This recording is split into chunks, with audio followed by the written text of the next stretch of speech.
Yeah, I'm Anthony Nazario Jr. from the Bronx, New York. I'm a physical educator and man of many talents, I have to say. Awesome, awesome. Where and how did you grow up? So I grew up in the Bronx practically my whole life in the Pelham Parkway section. Very good neighborhood. Both my parents in the household, and I was always outside, always doing something. My father was a strong believer and being outside doing things, getting things done, not staying in the house too much. So always taking us to the park, always active. I happened to be a heart patient when I was 1 years old. I had open heart surgery, and my father also had open heart surgery. So raising me as his son, he was able to kind of show me how to manage my heart rate, how to manage and understanding my heart. At 4 or 5 years old, I understood what a heartbeat was. I understood that my heart was a little different, so I used to always have to protect myself. Doctors always told me I wouldn't be like able to participate in a lot of sports, especially like basketball, a lot of contact sports, because they're afraid of my heart not cooperating the right way. So just growing up in the Bronx, I feel like it taught me a lot who I am, a lot of survival skills. Always watching your front and back door. So always outside. That's pretty much how I grew up. Just always outside playing basketball, going to the pool, things like that. So barely stood inside. So you said you knew how to like what a heartbeat was at 4 year old because of your condition. Um, what else did you learn because of your surgery as a kid? Yeah, I learned very early on. I had to be very mindful of the things I did. Um, just especially in school, playing in gym and stuff. Like I always had to protect my chest. Always had to make sure no one tried to hit me towards my chest area because it could have been bad news. So I could say very aware of being aware of my surroundings, just making sure like, no one's trying to harm me or anything like that, especially in the street as a little kid. Or not saying I was unattended, but Yeah, like just early on, like those core values of growing up in the Bronx, right? It's a very right. different borough. I feel like growing up in the Bronx like really like allowed me to flourish in a way. I feel like we're very different. I feel like we're misunderstood, and I think the only way you can understand a person from the Bronx is being there and experiencing it Right. and seeing how beautiful our borough truly is, and not let the media dictate what the Bronx is. Yeah, Yeah. I agree. I agree. I think there's a lot more dependent on the area too. But I think there's a lot more unity in the Bronx than there is in other boroughs. That's what I see. I think it's because of the Latino community, the black community, and stuff like that. A lot No, of us, absolutely, yeah, especially through music. right, Bronx is the birthplace of a lot of great things, hip hop, Marvel. A lot of people don't know that. Marvel, a lot of the things, when people say negative things about the Bronx, I tell them a lot of the things you enjoy or you like or you see as great, a lot of it came from the Bronx. Ralph Lauren, polo. Everyone loves wearing polo. right, Not many people know Ralph Lauren probably lived right. He lived in the Bronx. He grew up over here. right, Stan Lee, another one. So I think there is a very strong pride in that, and the history. A lot of people don't know that. So I think that's what's beautiful about the Bronx, and representing that. right, right. Right. I think a lot of talent come from struggle Right. because you have to channel. You have to channel it to like some creative area in your life. So I see that. I see that. What did you like the most about your childhood? I would say spending time with my family. I don't have too much of a strong family presence in the sense where like my family doesn't get together as often as they should. Things like that. Like we're working on it like any other family. But I guess in my childhood, being around my cousins a lot and spending time with my family and being Christmas all together and things like that, I do definitely enjoy that the most of my child being together with my family. Right, right, right. Yeah, things have changed, right? Yeah, yeah. Yeah, Everyone grows up. Everyone lives different lives. People move. So it's nothing to talk negative about. It's just more like it happens. It's you it's a miss it. part of life. Yeah, It's a part of life, and I yeah. think now my goal is to kind of recreate that in my own way. Mm. So that's the goal.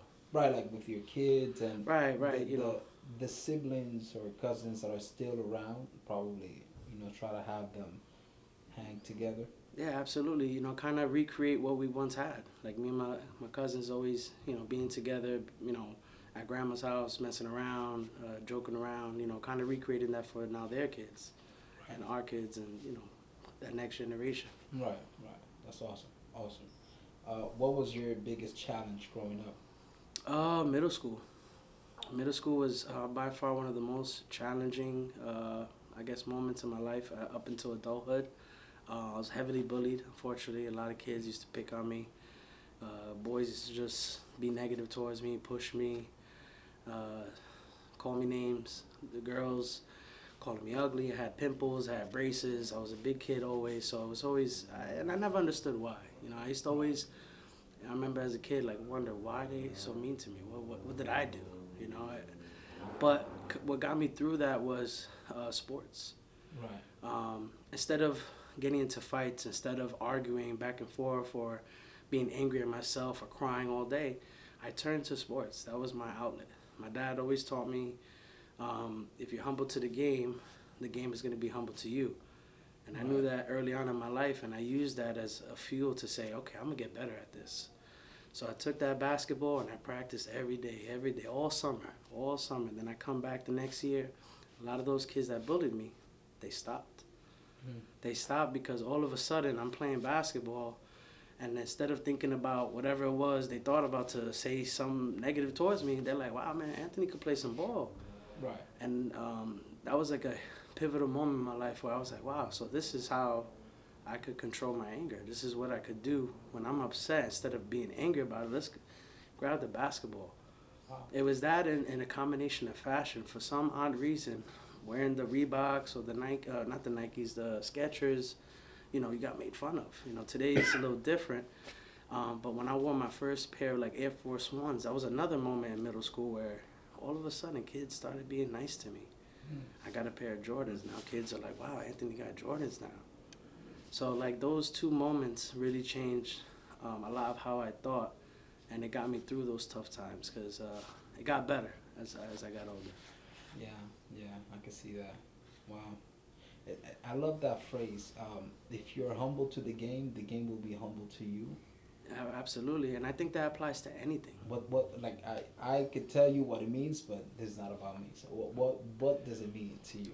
So, when you look at the words, right, humble to the game humble to you, is much more than the sport, is much more than the game. When you're humble to anything in life, it's going to usually reward you. Even in our exchange here, right, we went to high school together, always been respectful to each other.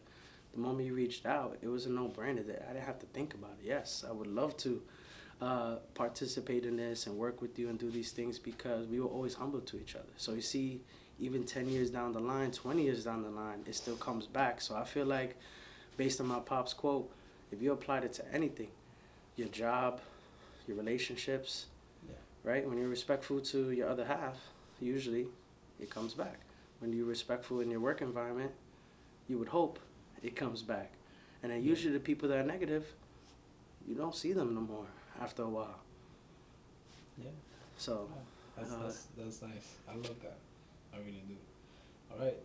What do you do? So right now I'm a physical educator, currently in a high school setting. I really love what I do, inspiring the youth and pushing them in a direction that I wish, even in high school, as much as I enjoyed my experience, I still wish I had, certain teachers that pushed me in a direction or recognized, those moments and said, Anthony, you should try this, you should try that. I feel like I didn't really get that too much in high school. So my goal as a teacher is to be the teacher I wish I had. Right. So being the teacher I wish in middle school recognized when I got bullied and was able to maybe talk to my parents, maybe figure out who these bullies are, maybe tell them, hey, you got to stop, So I really enjoy it, especially in moments where being an athlete, I get opportunities to play with or against, some of my students in basketball. We do some volleyball stuff. So a lot of the time, especially being new in that environment,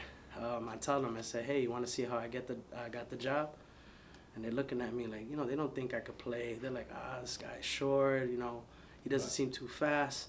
Yeah. But once I get that ball, it's a different story. And then at the end of the game, I shake their hand, sportsmanship, and a lot of them, they go, wow, Mr. Naz, you could play, man. And I'm like, that's right, but, and I told them, and I always tell them, if you allow me, not only I will practice with you and get you better, but I could take it to the next level because I happen to be a college athlete. Amongst all the odds, I was a D3 athlete. I competed in swimming and in volleyball, so not basketball. Unfortunately, I didn't get the opportunity, but I knew or understood what it took to be a competitor at that level. Wow. And wow. I feel like when you're in high school and you're a basketball player, that dream of the NBA is so strong. And it's very difficult for some athletes to accept what they're able to do and where they could go. Yeah. So I'm not the type of teacher to tell them, no, you can't do it, or give up, or move on, or be realistic. No, I tell them, you got to push yourself. If you want, you got to work for it. Because right now there's someone else out there that's working for it. So if you want to take yourself to the next level, you have to put the work in.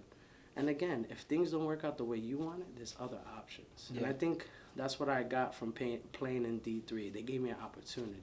Mm-hmm. When I joined the swimming team in college, my prior experience in my last school, they told me I wasn't good enough.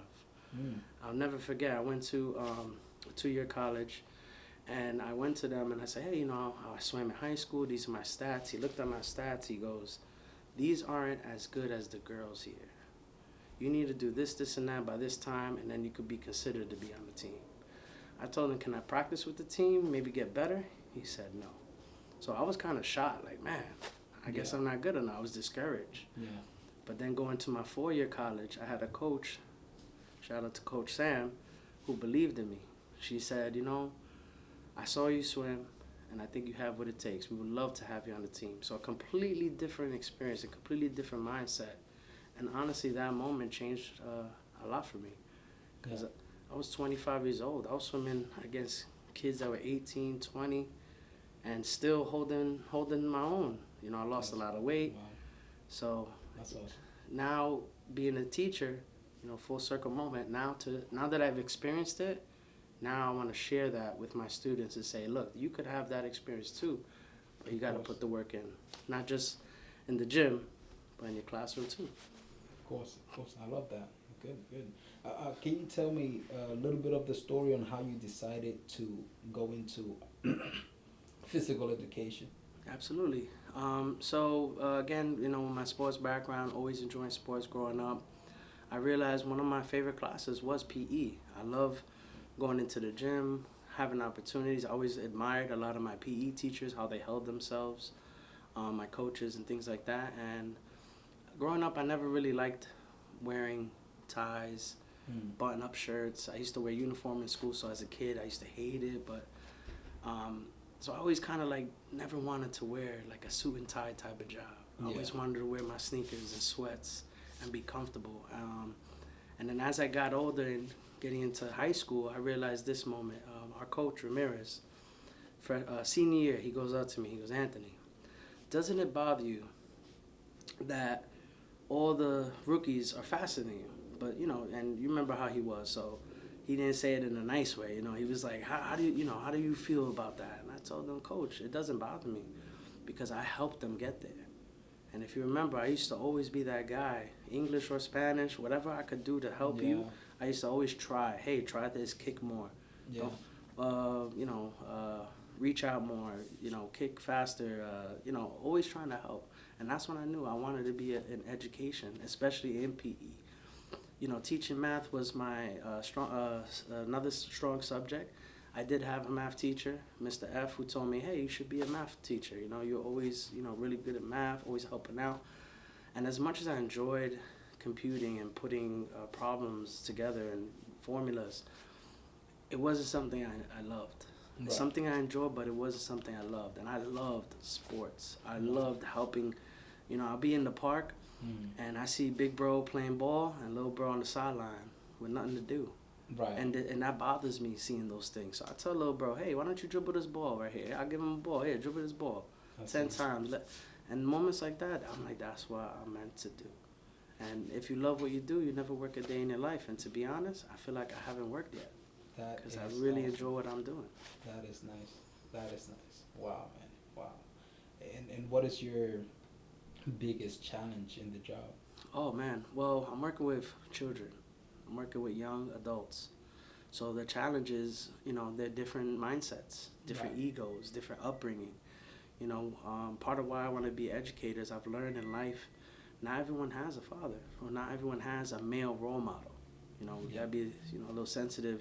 Different types of families now, Yeah. but not everyone has a male role model. Yeah. And I feel I do my best to kind of fill that void for some of those students to say, I got you. I'm here. I may not be financially there. I may not be, physically there all the time. But as your teacher in my classroom, I try to create a safe environment, a welcoming environment. And I tell my students, I'm willing, if something's going on, I'm willing to listen as long as it's appropriate. Got to Right. keep that, professional student-teacher relationship. Yeah. So just ensuring that I always keep that, very strong. That's good. That's good. Wow. Um, how would you describe yourself? Uh, Patient. I can see that. Very patient, especially working with kids, working as a lifeguard, working in a supervisor position. Mm-hmm. You gotta have patience. You never know what people are going through. Yeah. Can't get everyone the benefit of the doubt, but you never know what's going on in anyone's life. So I think patience is the best way to describe myself, because I try to keep myself very cool. Again, I was bullied, pushed around. I wasn't throwing hands every time a kid called me a name or Right. pushed me, down the stairs. I just patience, because I knew that there was going to be a better outcome by me walking away. And I feel Right. like that's very hard for people, especially in today's society. People crashing out, flipping out all the time. Mm-hmm. A lot of those people don't have patience. Yeah. Sometimes you gotta wait a second or two. Why do you think that? Why do you think that is? That people are less patient now? I would say society is moving faster. Our Mm. attention span is going down. We used to watch TV for hours, but then when you look at TV now, TV shows 30 minutes long, so many commercials. Now we Yeah. have social media where you swipe 30-second videos. People, and I guess I'm guilty of this too. I'm watching TV, but then I'm Yeah. on my phone looking at 30-second videos Yeah. because this is not entertaining enough, so I gotta swipe. What's in front of me is not entertaining enough, so I gotta keep going. So and I feel Yeah. like people have lost their patience because our attention span is a lot smaller now. Yeah. Yeah. So I guess in that way, you could say that in that way, technology has affected you. Where like the same way it has affected everybody else. Right. I think it's just a matter of like how much control you have. Like, yeah, Right. I watch TV with my phone, but then there's moments I'm like, all right, let me put the phone away. Yeah. Like even at my workspace, I put my phone away the whole day. The whole day. So I don't even look at my phone until maybe one of my breaks, just to make sure everyone's okay. People know how to reach me at work, so but not everyone has that strong will. Now I'm gonna ask you, how does that make you feel? Putting your phone away for the whole day while you're working, how does that make you feel? It kind of humbles me too. It shows me who's around. Yeah. Cause it's like, man, my phone all day in that bag, and then I look at it, maybe 2 notifications, 3 notifications. Then I pay attention. Right. I pay attention because I try to put out what I hope to receive. Right. That's why I do my best in communicating with people, because I feel like in moments if I just stop, what are they gonna do? Right. Is our relationship gonna change because I stopped reaching out? But I think it's also a strong will too to be able to do that, like put Right. your phone to the side, because I feel like it's changed over the years. As far as being a necessity versus a luxury. Right. Yeah. But I think overall it just makes me feel powerful that I could just put my phone away, come back, and I'm not on it all day. Yeah. Yeah. Yeah. That's good. That's good. The reason I ask you that is because I also, I go through it too. Where I'm scrolling and I'm just like, damn, what the hell am I here? Yeah, 2 hours later you're like, oh wait. Yeah. The times that I put my phone down, it feels so good. It feels so good. It's like it's peace. Absolutely. There's peace in the mind because you're present. Right. So that's pretty good. How would others describe you? I think it's fair to say some people could say I'm funny. I definitely enjoy to make people smile, laugh. Very kind. I've had the nickname Nice Naz here and there, sometimes in a good way, sometimes not in a good way. But I think overall, people would just say I'm very kind. I mean, I try to put out to the world what I hope to receive. So, Right. if that's how people view me, I'm all for it. Awesome. Awesome. Okay. So, and what is your biggest strength? I think my biggest strength is being able to communicate. I think I'm very vocal and expressing my emotions and feelings and telling people how it is and being very straight up as opposed to try to sugarcoat it. And I would say another thing I'm very strong at is I've learned as an educator, I'm a visual learner. Mm. So if you remember the movie Drumline where he's doing the drums, Yeah. he was watching and he was able to see and able to imitate exactly what he saw. And I feel like that's what made me become a successful PE teacher, or at least go into that realm, because I'm able to see a student do something and then I'm able to recorrect it based off of what I saw. Right. And I feel like having that as a talent allows me to be a very successful educator. Awesome. Awesome. Good. What is your biggest weakness? Very passive. Again, the Nice Naz nickname, it could be a positive and a negative. I tend to not let things bother me, as for some others they, it may bother them. But then in that moment, I become passive. So for example, let's say someone does something wrong.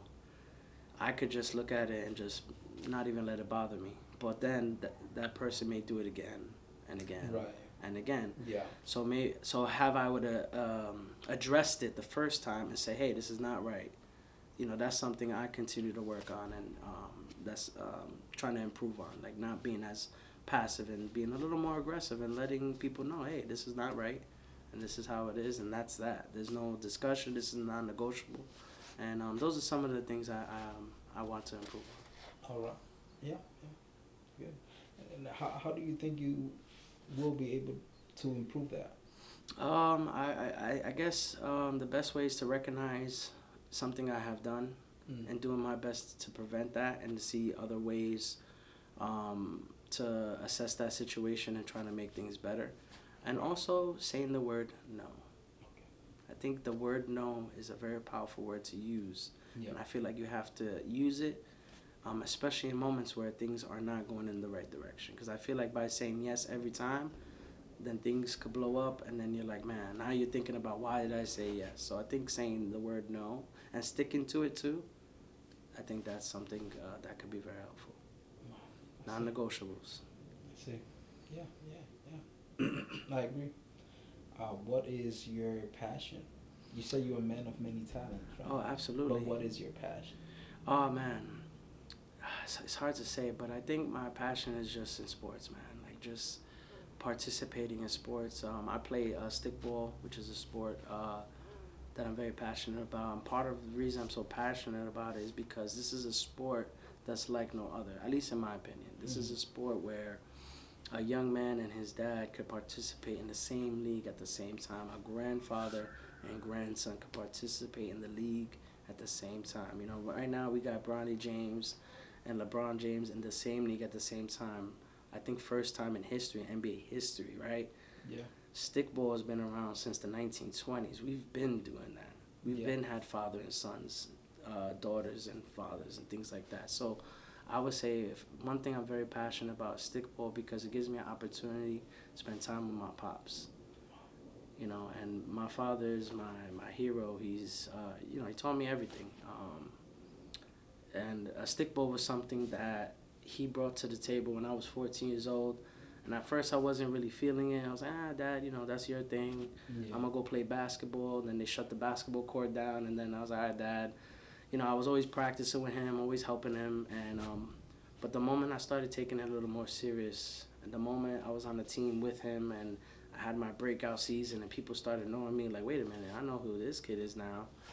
And building that camaraderie, being a part of the community. My dad's very active in our stickball community.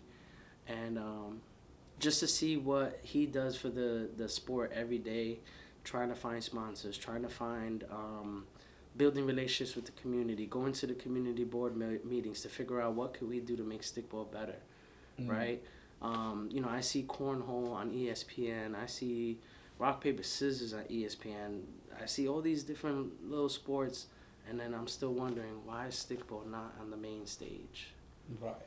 And then there's a lot of factors into it, but when I think about what I'm really passionate about, it's that alongside with being with my dad and stuff like that. Awesome. Nice. Yeah, and what are you most proud of?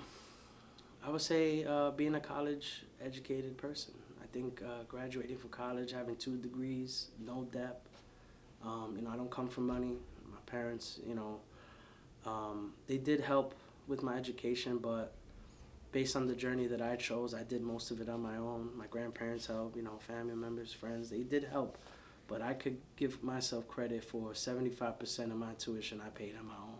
Right. Working 2 jobs, 3 jobs, teaching swimming lessons, lifeguarding over the summer, saving that money, whatever it took, So I think I'm the most proud is graduating, getting my bachelor's. I am pursuing my master's soon, and God willing, maybe go for a doctor and be the first doctor in the doctor in the family, or Yeah. But I take very much pride in that, because I worked hard for it. Oh yeah, I could tell. Because going through college with no debt that's impressive. No loans. Yeah. Barely got financial aid. It took me a long time to graduate, but that was because of the financials. But I finished. You did it. I finished, and I don't owe anybody anything. Yeah. Well, I think that is worth more than graduating in 2 years, getting a doctorate, and being in debt. Trust me. Absolutely, because I feel like it gave me opportunity. I was able to, get a job my first year out of college, work 2 years, and, then I made a change to a different environment, different school, but still pushing through and stuff. And, I reflect on that a lot. Everything I went through, from working 3 jobs, 7 days a week, not taking any time off, working a whole summer when they gave us opportunity to work 7 days. And I said, well, why take a day off when there's nothing much to do? Everybody's at work anyways. Yeah.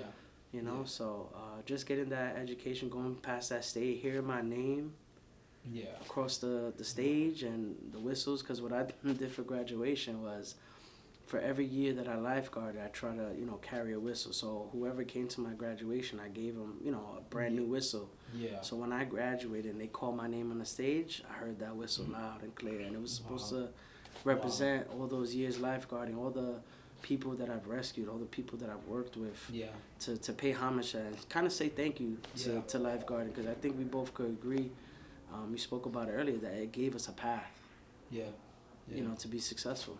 That is awesome, man. That is awesome. Can you tell the audience a little bit on how they can go through college and come out without debt? I know you explained it, because you mentioned the lifeguarding money and stuff like that, but just tell me like a little bit more, like what was the strategy behind it? Yeah, so at least for me, being a lifeguard was very helpful, because it was a job that was financially stronger than a lot other work opportunities, like working in fast food or working in clothes and stuff like that. Especially over the summer, we made a very strong income. So the strategy was basically saving the money over the summertime, right? Not really going out that much, not really buying everything you want. I really sacrificed a lot. I remember my grandmother told me, you work too hard to have holes in your shoes. Because I went to visit her and I had holes in my sneakers. Right. These are the sneakers I wear every day to play basketball, work out, whatever. And she's like, you work too hard to have holes in your shoes. But the reason I had holes in my shoes is because I wasn't buying a new pair of sneakers every week or this and that. I had to slow a lot of that down. So I think being financially responsible was the major key to not having debt towards the end. So I would save all the money, as much as I can, pay off all my tuition, and then work throughout the winter time. Then when tax season came around, if you're a college student and you're paying your tuition, when you do your taxes, if you do things correctly, you do get a nice refund back. So they do kind of give back. So now I use that refund to pay the second semester. So I couldn't do 4 semesters like the winter, the summer. I couldn't do that.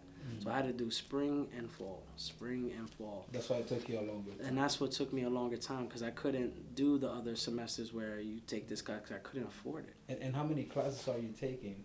So that was the catch. With that type of strategy, I was only able to take maybe 3 classes max, Okay. 4 max, because it was very expensive. Yeah. Up until my bachelor's degree, that's when I started going full time because in order to participate in sports, you had to have a full time. But this is another major key which helped. Mm-hmm. And this is why, as a PE teacher, I promote my kids to try Yeah. to be an athlete in college. Mm. Because one thing I didn't know, and no one's ever going to tell you until right now, when you're an athlete, especially in Division III, probably in the other divisions as well, you get what they call priority registration, which allows you to register for classes before the entire school. Wow. So with that little push, I was able to get all the classes I needed, and then I worked for it. I was able to pay it off, and that's what helped me get to graduation a lot faster too.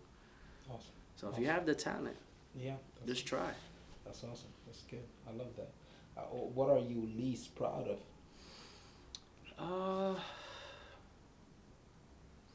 I guess not pursuing or not pushing myself to try out for the basketball team when there was an opportunity. It was always a dream of mine to play for a school. Yeah. Middle school, unfortunately, I missed out on that. High school, I did try out. I made it through all 5 tryouts. Didn't make the team. And then in college, I didn't even think I had a chance. But when I went to my undergrad, I saw an opportunity. There was a tryout, and I said, man, maybe I should do it. So I guess that's one thing I kind of regret, not actually trying. Because whether I made the team or not, that I would never know. Because I always wanted to play basketball for a school. But again, I didn't get that opportunity, but it still opened up doors for other things. So I got to swim, I got to play volleyball, and volleyball was a sport I never played in high school, never picked up a volleyball, never looked at a volleyball game.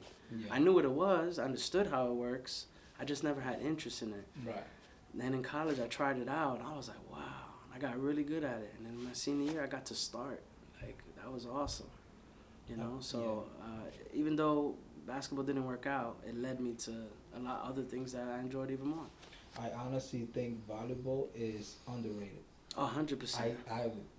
Since I was young, a cousin of mine introduced me to volleyball because that was in the very early 2000s when the Olympics were in the Dominican Republic.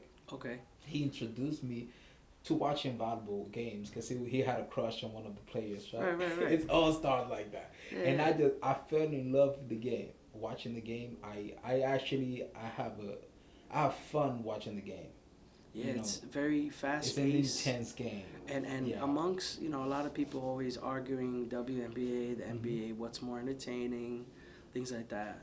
Amongst all sports, I feel like volleyball is like so close to even in competition, whether it's a female or male, because the females are just as big as the males. Yeah. Males do have the advantage with the strength and things like that, but women are more strategic, more fundamentally sound. Like when I was learning volleyball, my coach, Coach Titus, shout out to you, he used to have me watch the Dominican national team for the ladies. He used to always say, watch the women's Dominican national team because they are one of the top tier. And then for the men, check out Japan, this and that. But he used to always tell us you have to watch both because with the men, you're going to see the strategies and the strength. But with the women, you're going to see the fundamentals, how they in the right position, the right time, the speed, the IQ. Yeah. So that's why I enjoyed volleyball. It's funny. You see how like in society they compare like the WNBA to the NBA and why the ratings and blah blah. To me, when it comes to volleyball, it's like I just watch the female sports, the female volleyball. I don't really watch like the male volleyball. So I don't know, man. Right, and that's fair because it's an attraction thing too. A lot of people don't know too much of the history, right? Some people wonder, well, why why women gotta wear the little shorts and the men they wear the long shorts? The history is very simple. Back in the day, they didn't allow women to play sports. Like way back, I'm not too sure, but like 40s or I don't know. But they didn't allow women to play sports. So in the it's kind of messed up, but they say, hey, you want to play sports, ladies? Then you got to wear these shorts. And so that became the standard size for women's volleyball shorts. And Right. to this day, it's still the same. You know, they never changed it, never adjusted it. And I guess society just... It works. It works. It works. Hey, hello. Yeah. I don't want to sound like that guy, but I do enjoy Yeah, absolutely. Yeah. Hey, listen, ladies do it too. They watch baseball games, yeah. and the guys are, you know, Yeah. going for a ground ball. So Yeah. it goes back and forth. Yeah, it's true that. You also mentioned that you swim and that you were a lifeguard. How did you end up swimming? So I knew how to swim when I was 4. Mm. My grandfather taught me. It was, you know, it's a part of our family. We all know how to swim, survival, right? And then in high school, I joined my high school swimming team. That was kind of random too, because my DeWitt Clinton, you know, DWC, Go Governors. You know, we had a pool, and I had it on my schedule, and you know, I find the pool. I swim, and I know how to swim. The coach was like, all right, if you want to swim in the deep end, you got to do 2 laps. And I will let you swim in the deep end. So I do my 2 laps. He's like, oh, you should join the team. I'm like, what? I'm like, I didn't think I was that good. I just knew how to not drown. And then, you know, I filled out the paperwork. And, you know, 4 years later, I was on the swimming team for high school. And that led me, you know, to later on in college. So lifeguarding came to be because our coach... He was very stern about it. He said, hey, if you're on the swimming team, you need to be a lifeguard. And at first, I didn't do it. It's funny. When I was 16, I didn't lifeguard because I already had a job. I was working at a camp in the summer. Mm-hmm. I used to go on trips. You know, my younger sister used to take her to the camp and, you know, make sure she's good. Yeah. But then when I was 17, I told my parents, I said, I'm going to go for lifeguarding. Because once one of my friends told me how much he made in one check, that was more than what I made in my whole summer as a camp counselor. Wow. So I worked the whole summer as a camp counselor, and in that person's one check, they made more than me. And I was like, wait a minute, I have to do this. So I stuck to my training. I really, you know, took it more serious. And when I was 17, I became a lifeguard. Awesome. You know? How was your experience? Oh, it was wonderful. It was wonderful.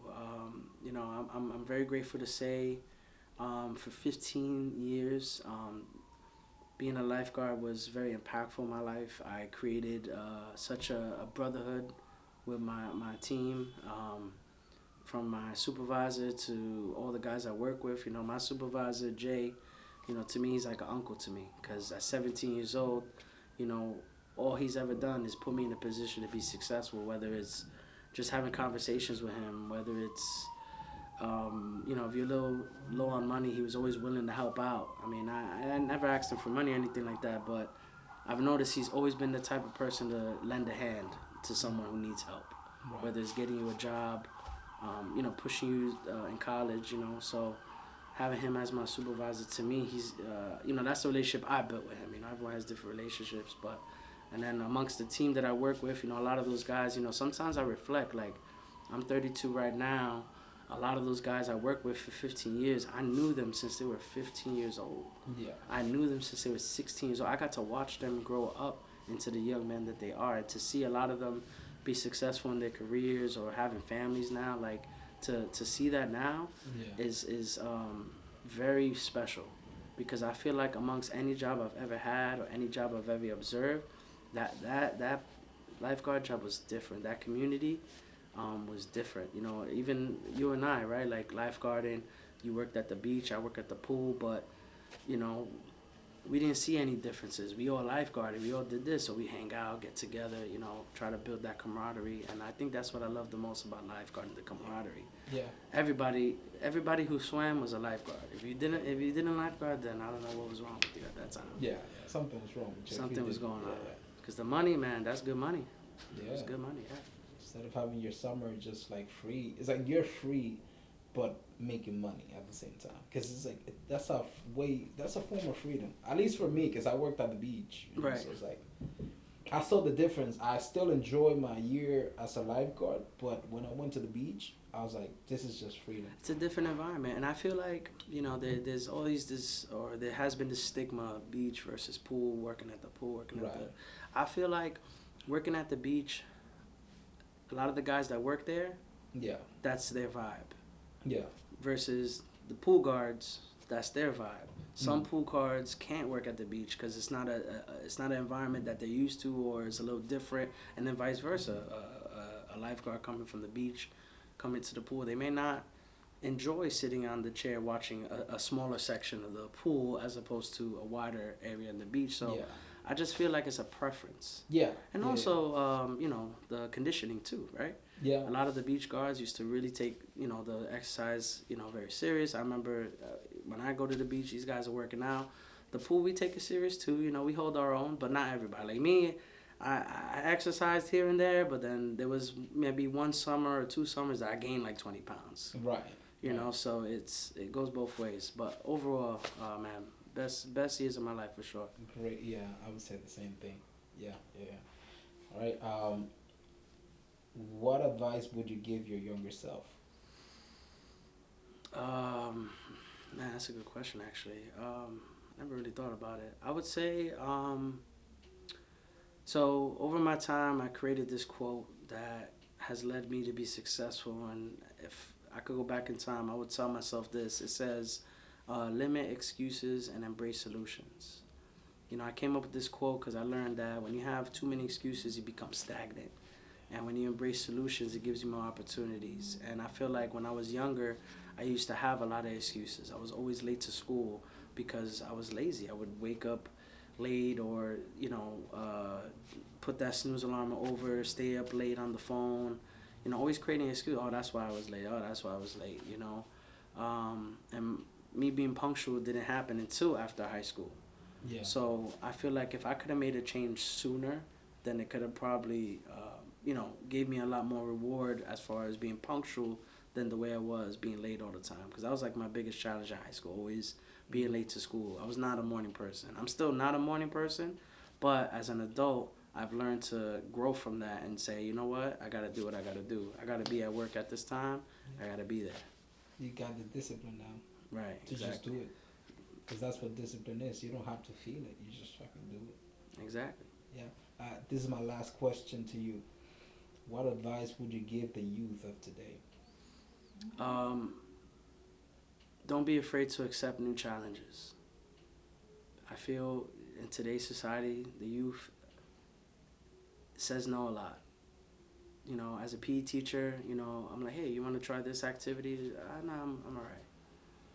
And I question that. I question that because I feel like a lot of the youth doesn't accept new challenges. When I think about TikTok, right, I see, people in the street, or, right, they're doing these dances. But then I notice a lot of the dances they're doing, they're not original. They're doing something that someone else did. Mm-hmm. Nothing, that they created on their own. Because then when you challenge them and say, hey, why don't you do your own dance? That would be my advice. Accept new challenges. Don't be afraid. Just try. Awesome. I love you, man. All right. All right.